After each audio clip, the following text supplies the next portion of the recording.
Halo teman-teman, pernah nggak sih kalian merasakan nyeri perut?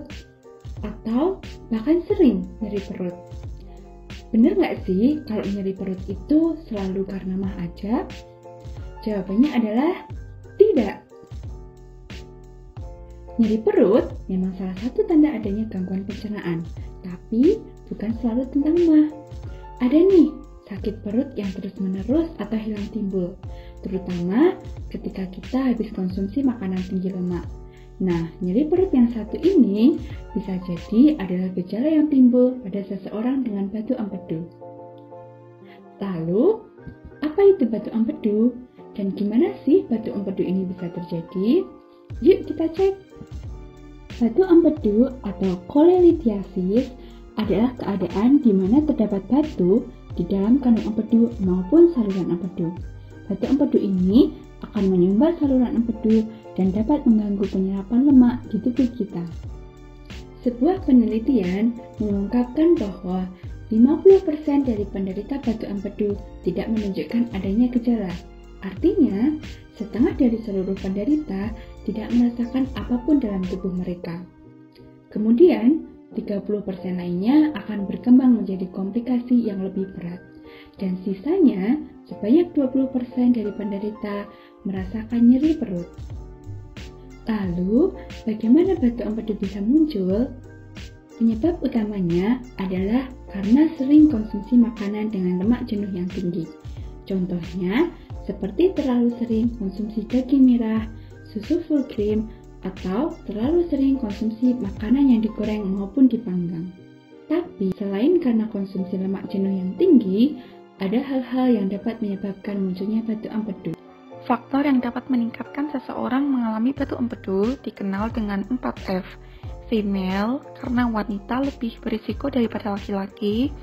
Family, apabila terdapat riwayat keluarga. Fat, apabila mengalami kelebihan berat badan. Dan 40, apabila berusia lebih dari 40 tahun. Berikut merupakan gejala apabila seseorang menderita batu empedu. Yang pertama yaitu mengalami nyeri setelah mengkonsumsi makanan berat atau makanan yang mengandung tinggi lemak. Dan nyeri yang dirasakan tersebut akan menjalar ke bahu kanan saat mengangkat lengan. Kemudian untuk gejala yang kedua yaitu mengalami mual dan muntah, serta yang ketiga yaitu kulit dan mata menguning. Diet yang direkomendasikan untuk penderita batu empedu adalah diet rendah lemak dengan tujuan untuk mencegah terjadinya kontraksi kandung empedu. Tujuan dari diterapkannya diet rendah lemak yaitu menurunkan berat badan apabila mengalami kegemukan, mencegah atau mengatasi kembung dan nyeri perut, serta mengatasi gangguan penyerapan lemak. Syarat dari diet rendah lemak. Pertama, asupan energi sesuai dengan kebutuhan harian individu. Jika pasien mengalami kegemukan, maka dianjurkan untuk mengurangi asupan energi secara bertahap untuk menghindari penurunan berat badan yang terlalu cepat. Kedua, asupan protein sebanyak 1 hingga 1,25 gram per kilogram berat badan. Ketiga, asupan lemak disesuaikan dengan lama pasien menderita batu empedu. Apabila pasien menderita batu empedu kurang dari 6 bulan, maka disarankan untuk tidak mengkonsumsi lemak sama sekali.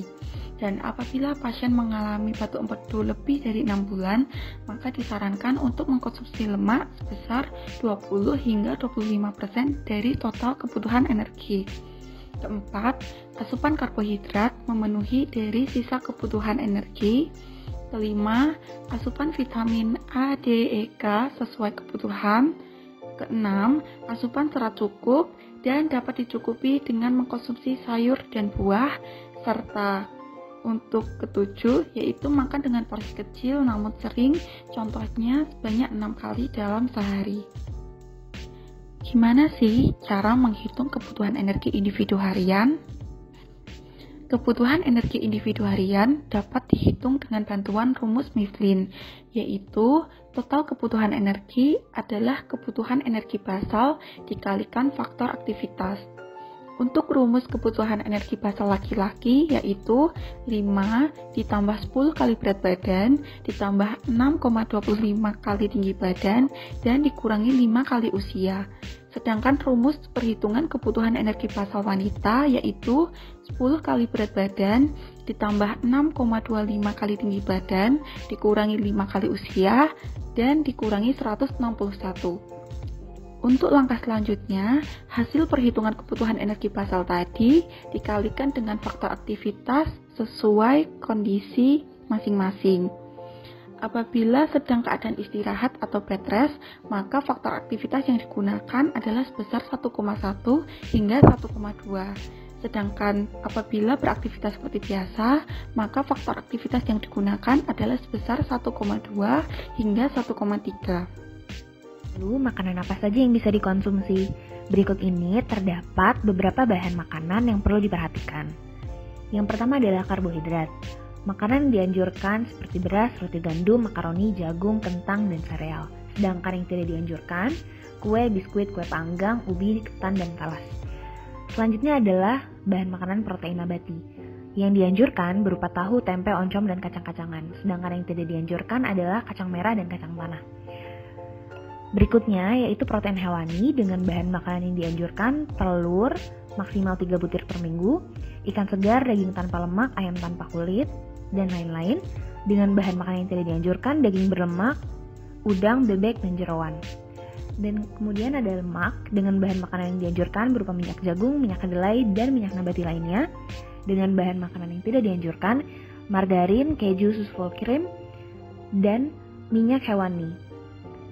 Kemudian ada sayuran dengan bahan makanan yang dianjurkan. Seluruh sayuran terkecuali yang terdapat pada daftar bahan makanan yang tidak dianjurkan, yaitu adalah kol, sawi, lobak, dan ketimun.